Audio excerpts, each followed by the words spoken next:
नमस्कार, आप देख रहे हैं हल्ला बोल टीवी और मैं हूं तान्या सिंह। प्रशांत किशोर ने तेजस्वी यादव पर जबरदस्त ताना कसा है और यह ताना 9वीं फेल से भी बड़ा है। और क्यों ऐसा कहा, इस पर बात करने के लिए हमारे साथ जुड़े हुए हैं हल्ला बोल टीवी के संपादक दीपक शर्मा जी। तो आइए सुनते हैं उनसे। देखिए, प्रशांत किशोर ने जो ताना मारा है, जो तंज कसा है जी। तेजस्वी यादव पर, निश्चित रूप से इस बार जो तंज है वो 9वीं फेल जो उनका वे कहा करते थे तेजस्वी यादव को, उससे भी करारा तंज है और तीखा तंज है। और उम्मीद है कि इस तंज से इस बार तेजस्वी यादव तिलमिला जाएंगे और पलटवार जरूर करेंगे, क्योंकि प्रशांत किशोर ने कहा है कि एक निजी न्यूज चैनल से बातचीत में प्रशांत किशोर ने कहा है कि कोई काम ठीक से करना नहीं आता तेजस्वी यादव को। अभी तक हम जानते थे कि वे पढ़ाई में अच्छे नहीं हैं, 9वीं फेल हैं। अभी क्रिकेटर बने तो पता चला कि क्रिकेट भी खेलना नहीं आता है।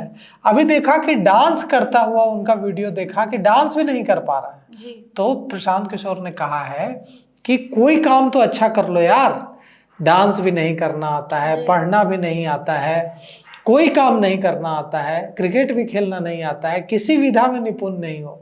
यही नहीं रुके प्रशांत किशोर। प्रशांत किशोर ने यह भी कहा तान्या कि इन्हें एक काम बहुत अच्छे से आता है। तो सबको लगा कि लगता है कोई तारीफ करेंगे क्या आज प्रशांत किशोर तेजस्वी यादव की। तो प्रशांत किशोर ने कहा कि गुंडाई करना बड़ा अच्छा आता है। गुंडाई वे बहुत अच्छे से कर पाते हैं, कट्टा बनवा लेते हैं, अपहरण करवा लेते हैं, लूट मार करवा लेते हैं। गुंडाई करवाने में बहुत काबिलियत है। और एक बयान को भी उद्धृत किया, साइट किया कि तेजस्वी यादव की भाषा देखिए, भाषा है कि कलेजा पर चढ़कर, ये इस तरह की भाषा बोलने वाले हैं ये। तो प्रशांत किशोर ये भी कहते दिखे कि दिलीप जायसवाल अपनी आंख में उंगली डालकर रो रहे थे।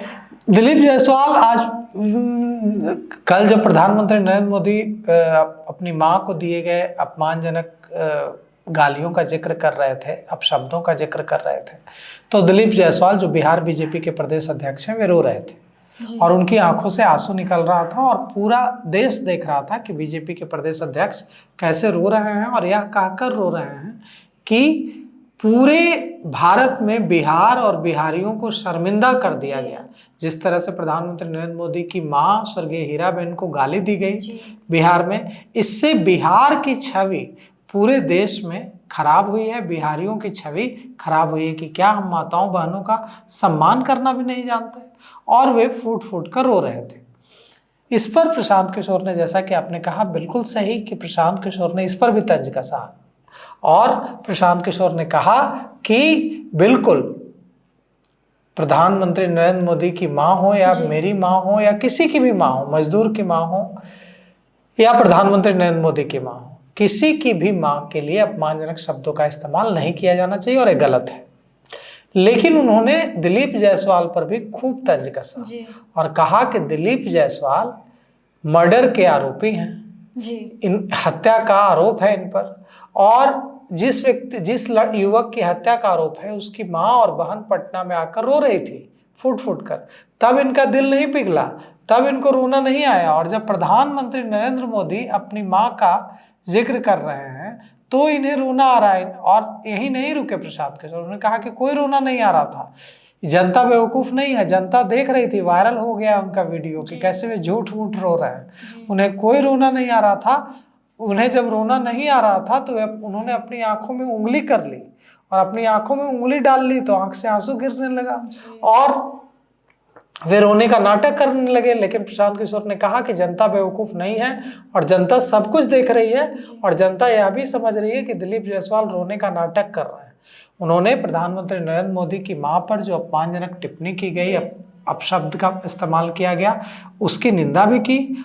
हालांकि उन्होंने यह भी कहा कि प्रधानमंत्री नरेंद्र मोदी विक्टिम कार्ड खेल रहे हैं, उनको लग रहा है कि गलती तो हो गई है कांग्रेस के तरफ से, अब ये फुल टॉस बॉल है, इस पर चौका लगा दिया जाए और क्यों इस मौका को गंवाया जाए।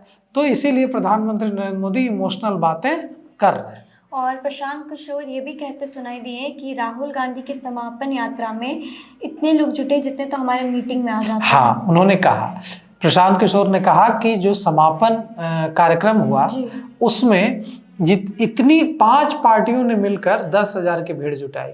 10,000 की भीड़ तो हमारे जो कार्यक्रम होते हैं, पार्टी के कार्यकर्ता सम्मेलन होते हैं, उसमें इससे ज्यादा भीड़ जुट जाती है। तो उन्होंने कहा कि गांधी परिवार का कोई भी व्यक्ति जब बाहर सड़कों पर निकलता है तो लोगों में उम्मीद जगती है। उन्होंने कहा कि गांधी परिवार का व्यक्ति, देश का लीडर ऑफ अपोजिशन अगर सड़क पर आता है तो सारे लोगों का ध्यान जाता है। वो कोई प्रशांत किशोर तो है नहीं, वो एलओपी है, और लोगों को उम्मीद जगती है। चुनाव से पहले कांग्रेस मजबूत दिखती है, लेकिन चुनाव के बाद कांग्रेस चुनाव हार जाती है, और 15 साल से यही हो रहा है। चुनाव से पहले कांग्रेस खूब मजबूत दिखती है और चुनाव के बाद जब रिजल्ट आता है तो चुनाव हार चुकी होती है कांग्रेस। तो उन्होंने कहा कि कांग्रेस से कोई उम्मीद रखना बेईमानी होगी। कांग्रेस से बिहार के लोगों को कोई उम्मीद नहीं है। ये अपनी पार्टी को और जो अपने महागठबंधन की चिंता है इन्हें बिहार की जनता की कोई चिंता नहीं है।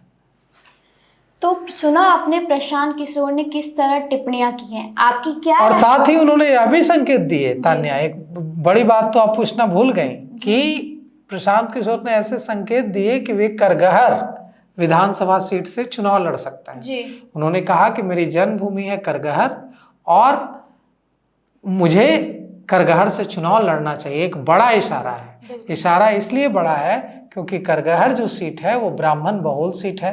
वहां से अभी कांग्रेस के संतोष मिश्रा विधायक हैं। तो अगर वहां से प्रशांत किशोर करगहर से चुनाव लड़ते हैं तो उनकी जीत की पूरी संभावना भी होगी। क्यों?